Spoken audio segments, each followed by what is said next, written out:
over 250,000 children vanished from American cities between 1854 and 1929. They were loaded onto trains, shipped across the country, and given to strangers.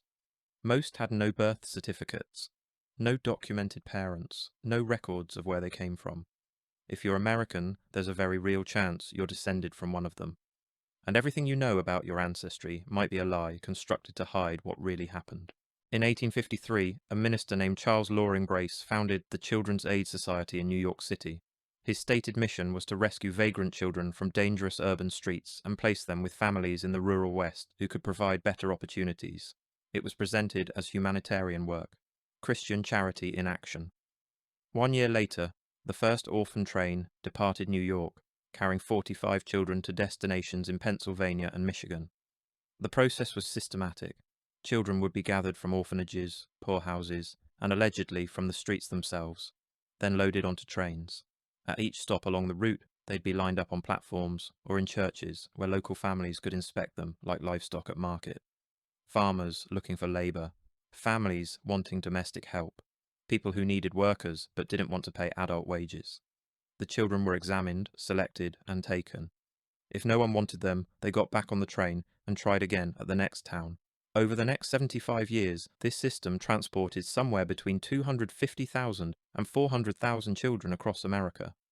Some sources claim the number exceeded 540,000. The true figure remains unclear because, conveniently, many of the records no longer exist. But here's the question no one seems willing to ask. Where did all these children actually come from? The Children's Aid Society and similar organizations claimed these were orphans from New York City's overcrowded slums, abandoned children, victims of poverty and urban blight. And certainly there were poor children in American cities during this period. But the numbers tell a different story. In 1850, New York's documented orphanages had a combined capacity of approximately 2,000 children. Yet at the peak of the Orphan Train movement, they were shipping 3,000 to 4,000 children west every single year. For decades, that's not just exceeding capacity, that's producing more orphans than the documented orphan population could possibly supply. So where were they coming from?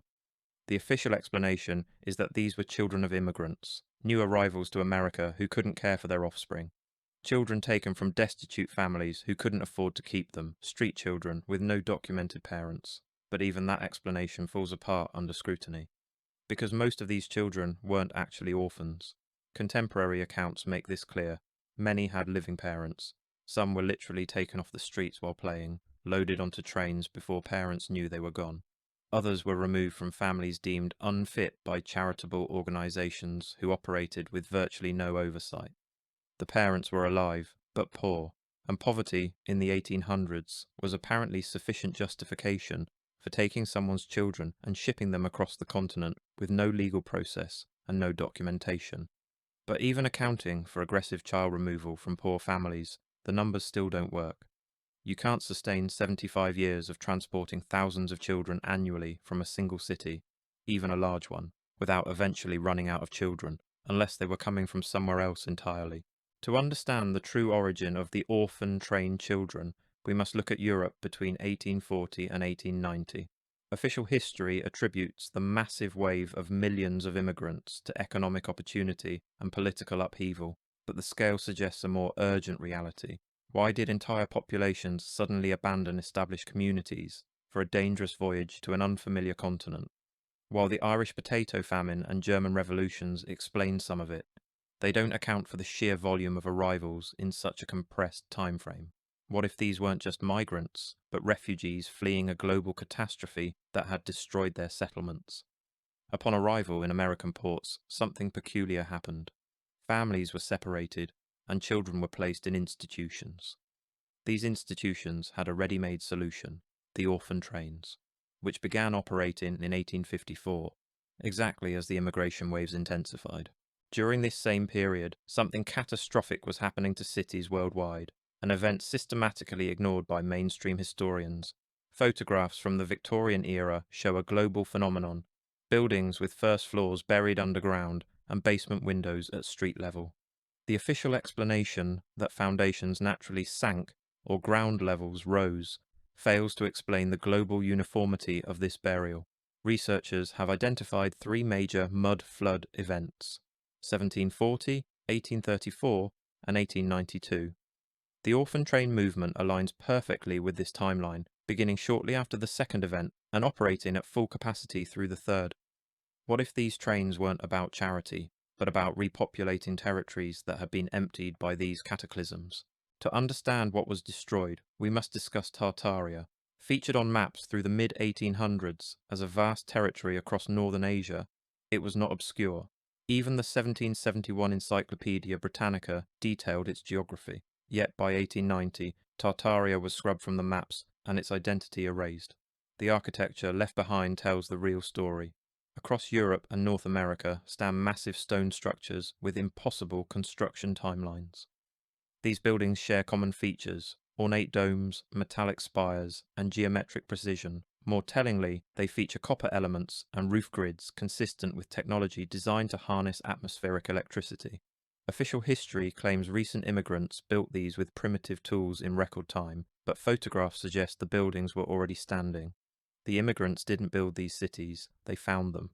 Now, before this begins to sound too much like fantasy, we need to address something that connects directly to the architectural evidence. During the same period we're discussing, the 1800s, American newspapers routinely reported discoveries of human skeletal remains of extraordinary size. The New York Times, the San Francisco Chronicle, the Cincinnati Enquirer, regional papers across multiple states, all documented findings of skeletal remains measuring 7, 8, 9 feet in length, found in organized burial sites, often accompanied by artifacts suggesting advanced metallurgical knowledge. These weren't sensationalized tabloid stories. They were reported as newsworthy but not particularly controversial, as if the discovery of unusually large human remains was surprising but not impossible, as if people at the time understood such individuals might have existed, even if they were no longer commonly encountered. Many of these specimens were shipped to institutions for study. The Smithsonian received numerous documented shipments. Universities catalogued them in anthropology collections, and then, sometime in the early 1900s, they disappeared. The Smithsonian now claims no such specimens exist in their collections. University records no longer reference them. The physical evidence vanished, but the architectural evidence remains. Because if you design buildings for people 9 feet tall, those buildings don't disappear just because the occupants do. The doorways stay oversized. The ceilings remain unnecessarily high. The furniture built to those proportions continues to exist in estate sales and museum storage, labeled as decorative or ceremonial, despite showing clear wear patterns from actual use. What if the Tartarian civilization, whatever it actually was, included or was administered by individuals of extraordinary size? What if the buildings were scaled to accommodate them? And what if the catastrophic events of the 1800s eliminated or displaced these populations, leaving the infrastructure intact but empty? That would require repopulation. It would require bringing in new people to occupy and maintain these structures. It would require taking the children of survivors and immigrants and redistributing them across the landscape with simplified origin stories that severed their connection to what came before. The orphan trains make perfect sense in that context. Between 1853 and 1895, a truly bizarre phenomenon occurred. Baby incubators were displayed as public sideshow attractions at world's fairs. People paid admission to view premature infants in glass boxes. An individual named Martin Arthur Cooney became known as the incubator doctor. He established what he called the infantorium, a sideshow at amusement parks where Europeans, Canadians, and Americans paid 25 cents to view prematurely born infants displayed in incubators. The official story is that Cooney was pioneering infant care technology, saving babies who would otherwise die, funding his research through public exhibition, but asked the obvious questions. Where did all these premature babies come from? Why were parents giving their infants to a showman at a fair? Whose children were these? How could there be enough premature births to supply ongoing exhibitions across multiple continents for decades? And notice the timing. The incubator exhibitions begin in 1853, 1 year before the Orphan Trains. They run throughout the peak period of the Orphan Train movement. And they end in 1895, right after the third major mudflood event in 1892. What if the incubator exhibitions and the Orphan Trains were part of the same system?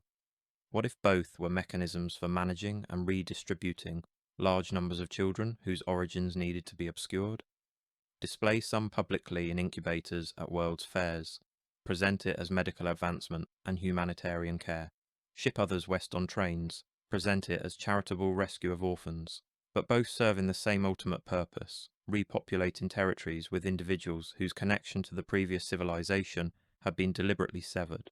The world's fairs are deeply suspicious. These grand exhibitions appeared suddenly in the mid-1800s, featuring impossibly ornate buildings supposedly constructed in months. The 1893 Chicago World's Fair, the White City, covered over 600 acres with hundreds of neoclassical structures, built in just over 2 years using primitive equipment. Immediately after the fair, these magnificent structures were demolished or burned. The official explanation: they were temporary staff and plaster buildings, but photographs show structures far more substantial than temporary halls.